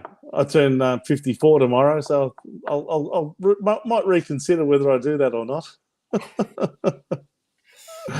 I think you and John Hollingsworth have given it a crack a couple of years in a row, going back maybe 2 or 3 years ago. Look, for fun, I might do it, but I probably won't. Look, it's no doubt you'll get the meeting where they try and twist the arm around your back and really quickly, that you're being you're disruptive and costly to the club. 3 people challenged 3 people put their names up last year. All three were talked out of it, or attempted to be talked out of it. Only one of them was stubborn enough to say, no, Buggy, I'm going for it anyway. And the ones that the other 2 backed down. And when they talk someone out of it, they also offer them a token role in some subcommittee that, to make means them nothing and get them in the tent, because it's that about means them nothing in the tent, not from outside the tent. Yeah. And all designed to make them feel important, because they make the assumption that the only reason why you're going for the board in the first place is because you want to feel important, not because of what you think you want to bring to the table in helping the club improve. But they think that you're like them, that the only reason you're joining the board is to be important or feel important. Not to actually make it meaningful. Not to actually make a difference. They're not there to make a difference. They're there to look important. It's all about the CV. They're there to use it to transact business. Yes. And it's one of the many boards they're on. Yeah. Yep. Anyway, that's what they use it for. It certainly is. And so if anyone wants to do it, remember, you've got to be in the club, fill out the form. You'd want to get that form tomorrow, I reckon, if you're going to do it. And because you're going to need a good day or 2 to get it filled out properly and returned. 2 members and returned. Make sure you go straight to the secretary of the club, Thomas Crooks, and make sure that you deliver it to him in person with a witness.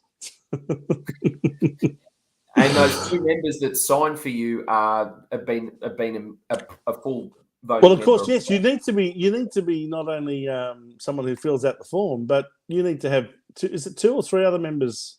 2 other members to what? Endorse. 3. Sorry, 3 to endorse. I thought it was 3. Three members to endorse your nomination. Yeah. Voting members. not just normal members or 3 game members, So you've got voting to be a members. silver member for at least 2 years. Yeah. So voting members. Mm. Good luck with that, anyone. All right. So do we find out? Does the club actually tell anyone whether anyone's nominated, or does it? If, for example, nobody nominates, do they actually put out a press release or something on the website to say no one's nominated?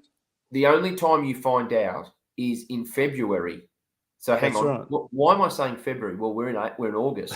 In February, when they will either send the election papers to the members with the AGM document, or they won't. Simple as that. Yeah. Great. And don't forget, the end of financial year at all football clubs is the end of October. All of the books are prepared. Audited. All of the accounts are audited, etc., and that's usually done before the end of November.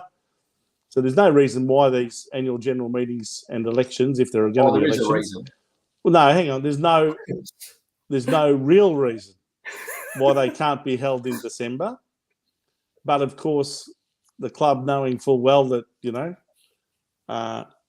everyone's less inclined to vote for change in the new season when things are just about to start, so they hold an annual general meeting within less than a month of the start of the season, the new season.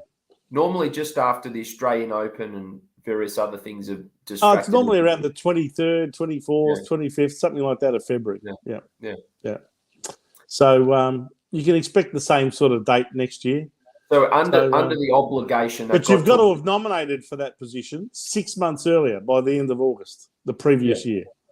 And so that's like an election campaign for the federal election, not over 6 or 8 weeks, but over 6 months. Yeah. God help us. It's like saying, well, there's going to be an election in November. Let's just take the Victorian state election. There's going to be an election in November, at the end of November this year. And you have to have established whether you're actually going to be someone who goes for the top job by the end of May. And if you haven't done it by the end of May, 6 months earlier, you don't get to challenge anybody. Nice. Great timing, isn't it? Yeah. Anyway, they're certainly not out there to make it easy for anyone to jump on the board, because they, quite frankly, don't want anyone nominating for the board. They don't want anyone challenging for a position. They only want to control every single one of those 8 positions on the board themselves. And as one person retires, they want to nominate one of their mates to come on and fill that position, regardless of what their skill sets are and regardless of what the loyalties of that person are to the club. However, they did make a constitutional provision last year, or try to sneak one through, to say that you didn't have to be a member for 2 years. In fact, you could be anyone. And that was how we changed that. But they tried. We challenged that. They tried, but they failed. Yeah. And that was how Jordan Lewis and Justin Lepage were confirmed. Well, they were approached to join the board on the assumption that those changes were going to go through. Yes, that's right. So they knew even then, when they were approaching those people, they knew even then that they were assuming that their constitutional changes were going to slip through undetected and unchallenged. That was in June. That's right. Correct. There you go. That's what you call arrogance and audacity. Anyway. But to them, we are all idiots. That's what they think. Anyway. No, we are customers. We're not members. We're customers. Customers. All right? Remember that. Yeah. We're wanted for our money. Never forget. Yeah. All right. I think we're pretty much done and dusted. We've done a very long program today. Thanks, everyone, for your participation. I hope you've enjoyed the show. In this week where there's been no AFL matches at all, the finals bye, as we call it. Congratulations to the VFL team for winning their elimination final today and through to the semi-final next week. Commiserations to the AFLW team who lost their first game for the season. Let's hope you can turn it around next week, girls. But we will be covering the 4 finals that occur towards the end of this week. Of course, on Thursday night, you've got the Brisbane versus Richmond elimination final at the Gabba to start off week 1. On Friday night, should be a fantastic game between Melbourne and the Sydney Swans in the first of the qualifying finals at the MCG. Then, of course, on Saturday, there are 2 games. One in the twilight time of 4:35 as a starting time between Geelong and Collingwood. Should be an absolute bottler of a qualifying final at the MCG. First versus fourth. And the last of the 2 elimination finals between Fremantle and the Western Bulldogs takes place at Optus Stadium in Perth, of course, in the evening of Saturday night over there in Perth. I think it's an 8:10 p.m. start here in the eastern states, 6:10 p.m. in Perth. So should be a fantastic, set of finals, Steve. Who are your predictions? Yeah. Who are your predictions for those 4 matches? First, let's start with Brisbane versus Richmond at the Gabba. I think the Tigers will be too good there. Really? Yep. Okay. Well, I'm going to back Brisbane at home to turn it around and beat Richmond. But you could very well be right. They've certainly come good at the right time of the year, Richmond. And it very much is a case of which team is playing the best football at this time of year, isn't it? Yeah, absolutely. Doesn't matter what your form's been like during the year.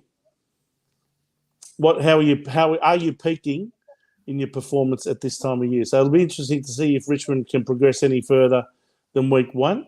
I'm going for Brisbane in a tight one. All right, the second match, Melbourne versus Sydney here at the MCG on Friday night. Who are you going for here? Sydney will be too good there. You think Sydney will win? Yeah. Expect it to be a Buddy Franklin show or something, do you? I don't think Melbourne's consistent enough. I'm not saying their best isn't great. It is, but I don't think they've been really... Well, actually, Sydney have had a bit of a wood over Melbourne at the MCG in recent years. They've pulled off a few victories over them here. Look, I'm going to back Melbourne, the reigning premiers, to come good here, and it's good to see that Tom McDonald has come into the team now. I think he's over his injury, so he'll probably need the run, but he's an important part of that forward line for them. So, I'm backing Melbourne, but only just in that one too. Yep. So I'm going against you again. What about the Geelong-Collingwood game at the MCG on Saturday? That should be a huge crowd. Yeah, I think Cats will be too good there. I think they'll comfortably win that one. Comfortably, okay. Yep. All right, I tend to agree. I think Geelong's been the best team for not only the season, but certainly at this. Well, what have they won now? They've won 13 in a row. So if they happen to win this match, and then in 2 weeks after that, the preliminary final, and then the grand final after that, that'll be 16 in a row. And the last team to do that, Carlton, was Carlton in 1995, I think. Yeah, 95. Sorry, that's right. Yeah. After those 2 losses in Sydney. That's right, exactly. Yeah. So yes, I think Geelong will win too. I don't know that it'll be all that comfortable, but I still think they'll win by a good 3 or 4 goals. Okay. And the last game, Fremantle versus the Western Bulldogs over in Perth. Can the Doggies do what they did 6 years ago and pull off an upset over there in the West? Because that was the first of the 4 finals that they won in a row in 2016. Was a win over in the West, wasn't it? Yeah, that was a backs against the wall one. That was against West Coast, I think. Yeah. Look, I'm not confident with Fremantle, but I'm tipping at home. But I wouldn't be surprised if the Bulldogs got themselves up for the game. But no, they can't do what they did in 16. But look, they're a chance for an upset. Yeah. Well, Fremantle's got it on their terms, on their home ground, and all that sort of thing. And they have been a team that's improved enough on last year to make the finals. They, in fact, did this year what we should have done. Yep. Gone from, a position outside the 8. I think they finished in 10th. I could be mistaken, but I think they finished something like 10th last year. They were behind us. They were, I think... 12th, was it? Yeah, I think so. Yeah. We finished 11th. Yeah. So, really, they finished 12th, did they? Yeah. Okay. Look, you're probably right. But anyway, they finished in that 9th to 12th area, and they've come up into the next bracket of 4 on the ladder. So they finished between 5th and 8th. Could have easily finished in the top 4 if they had won a couple of key matches. But they certainly deserve their spot in the finals. The Bulldogs only just scraped in, as we know, at our expense. They're certainly not quite the same team that they were last year, where they made the grand final. I don't expect them to progress, even if they happen to win this game. I don't think they'll progress any further than week 2. I think their defence is what's the right word? Vulnerable. Yeah. And I think from that point of view that Fremantle at home should get the better of them. Don't get me wrong, I've got a lot of respect for Bontempelli and all of the really good players in the Bulldogs lineup, but that defence really worries me. And I think at home, Fremantle should be able to, with the home crowd, get over the line by a couple of goals. Agreed. So let's see what happens at the end of this next weekend. And we'll certainly join you on Sunday night next week for another edition of In the Blue Corner as we review those 4 finals. Now, Steve, I believe you may not be with us in the next couple of weeks. You're off. Yeah, I've got a couple of weeks off. On a holiday somewhere? Yeah, that's right. Yeah, a couple of weeks off, but be back with the family? That. Yeah. Very good. So I'll have to probably get a couple of our loyal servants off the interchange bench and join me for the first week of the finals as we review those first 4 games. It should be good fun next Sunday night at 8 o'clock. So wherever you're going, have a great time. Thank you. Where's my invitation, by the way? Why didn't I get invited? Are you off interstate or overseas? Yeah, interstate. September, weren't we going to make finals? Oh, that's right. Oh, so you're one of those Carlton supporters that actually does go away in September. Oh, dear me. So you didn't cancel your holiday plans, obviously? No. Don't forget a couple of our neighbouring shows that still go to air every week. The big one, of course, being the Jumper Punch, Rocco and the Boys, on Tuesday nights at 8 o'clock. That's when their show premieres on YouTube and also on their Facebook page as well, if you want to follow them there. They should have another big show this week.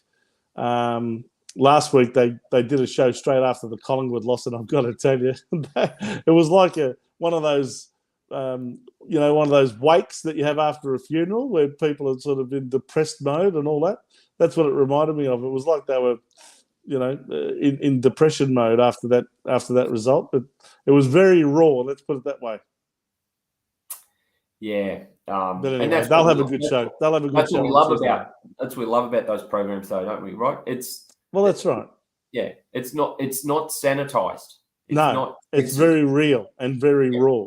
And they don't hold back on what they think. And that's what I respect a lot about Rocco and Mars and Paul, is that they're not backward in coming forward with their views and their opinions, whether you agree with them or not. At least they're telling you what they really think, not what someone's instructed them to say or what someone's, provided as an answer sheet to certain prescripted questions.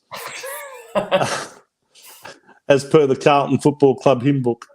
Yep. Anyway, so I guess it'll be good to watch the Jumper Punch on Tuesday night at 8 o'clock, as well as a number of other shows. My Blue Heaven. I don't know if you've ever watched Heath Buck on his show. He's always very good to watch if you like to listen to someone who's passionate about Carlton, who's also excellent at analysing the club and its players and its coaches. If you haven't seen an episode of My Blue Heaven, I highly recommend that show to you. Heath Buck is very, very